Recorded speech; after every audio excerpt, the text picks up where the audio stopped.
All right, so today I'm gonna go over my board game that I've been working on and making for the past too many years. I'm currently compiling everything for the game.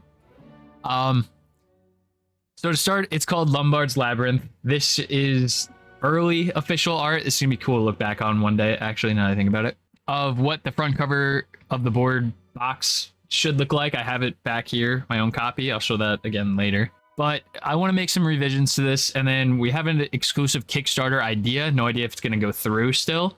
This is the monster chart. The monster chart is used to tell what monsters you'll encounter in the dungeon. They come in 3 different types. There's bronze monsters, silver, and gold. Gold monsters have special abilities when you fight them.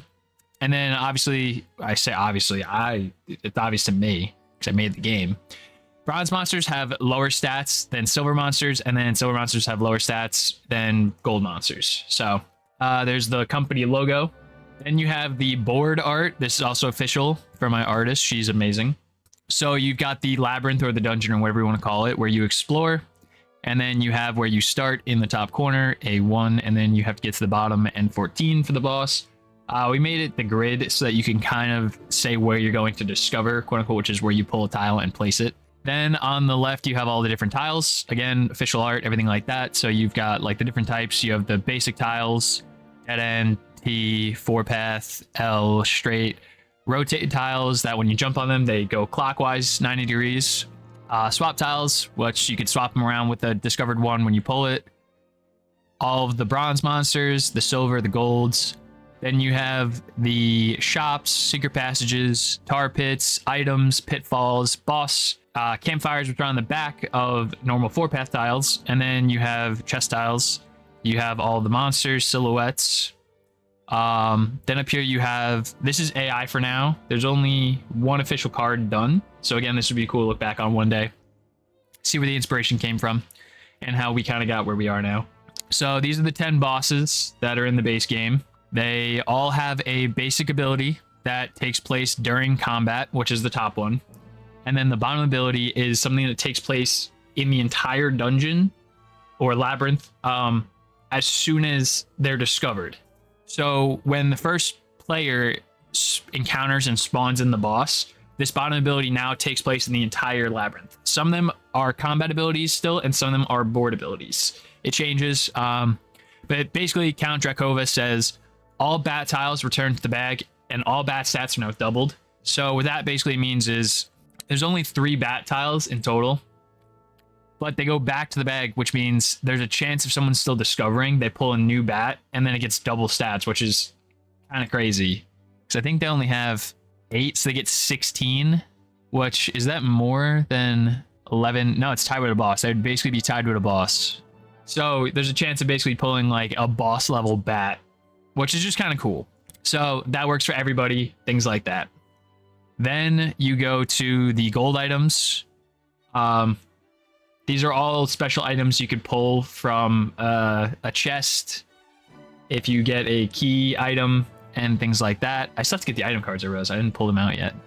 Then you have the characters. This is the only official character art for the base game. There is a promo card I made it for when I went to PAX Unplugged. His name is Pax. He's a dice goblin. You can check it out over on the website. But this is Kythala. She is an elf. She's got 4 attack, 1 HP, 7 speed. She's got the ability regen and salvage. The little star by regen means that she's allowed to use this while fighting the boss. Abilities come in different colors. Green is combat. Yellow is an item-based ability. Orange is movement, which is what Dolorak's supposed to have. And then blue is like a generic one that's like general and doesn't fit any of those other criteria.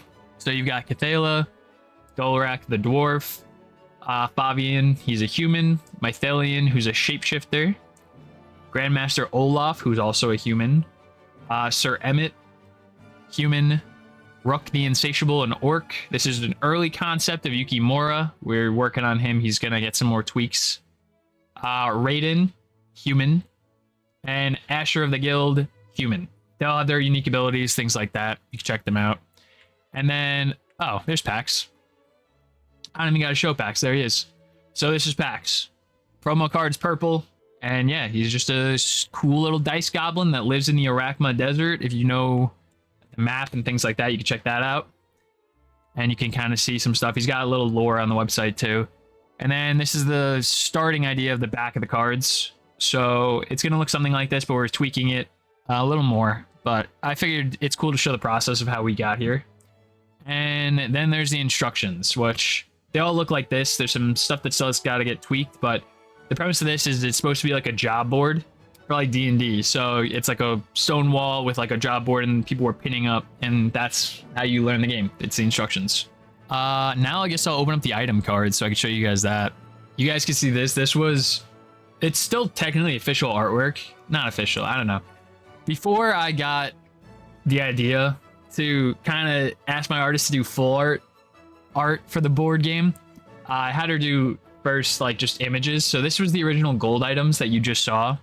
Domesticate actually got taken out because it was a little too confusing. It's going to come back in at a later date, I think. But Domesticate was taken out and opted for a Mimic. So that's pretty cool. But this is the original art for like Protective Ward, Rebuild, Decimate, Silver Medallion, Loot Sword, Open Market, Turn to Goat, Transmutation, and Sacred Portal, which are these top ones. And this is, I think the full art just looks a little cleaner. So we're going to just go with that, I think, for the final version of the board game. I like the way it looks more, same with the characters. I just feel like it looks better. It costs more money, and I really want to put like more effort in something like this. This is like my passion project, and I love this so much. So now all the items in the game, again, there was art for this that's already done, but they're just stagnant images. So for now, this is like the concept I'm going to go with when I show it to my artist for what I need done.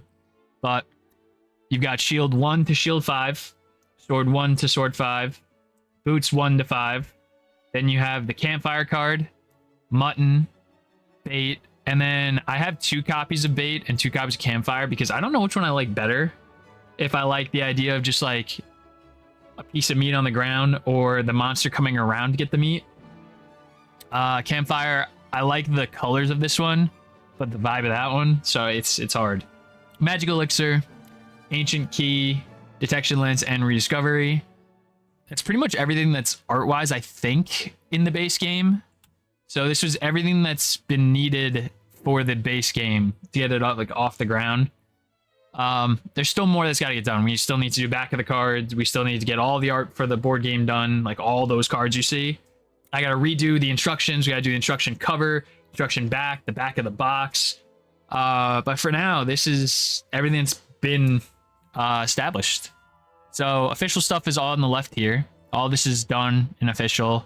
Kythalia is official. So is Pax. Those are 2 official cards that are completely done.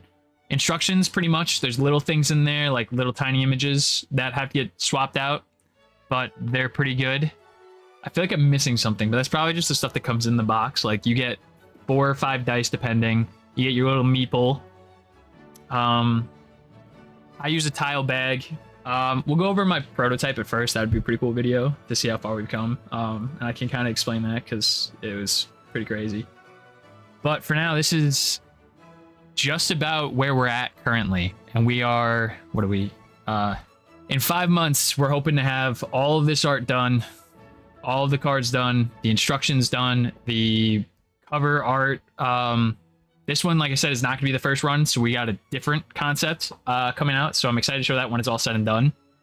I think that's everything that I kind of wanted to go over. This has been really fun to look back on everything and see how far we've come so far. Maybe the next video I'll show you where we started with art, because I have it on Instagram, and where we're at now, and I'll go over kind of like how it's changed. It's been many years. I was the one that came up with card layout. Like, I went to college for graphic design, so I designed how the card layout is, where the name is, where the abilities are, the stats, the art, the name, the everything is all there, and I did that myself. The colors, the background stuff, everything. And that was a very long process, and it was very ugly. Very, very ugly at first. So this took years to come up with. So I'll do that next. That'd be a cool video. But for now, I hope you guys enjoyed. This is Lombard's Labyrinth. This is the start of a really cool board game, I think. Hope you guys enjoyed it. If you want, I'm going to put out a video explaining how to play the game. And then eventually there will be a download for the game for Tabletop Simulator. Not sure how it's going to work yet, but you will be able to play it in Tabletop Simulator. Not sure if it's going to cost something, but hope you guys enjoyed. Thank you guys so much for watching.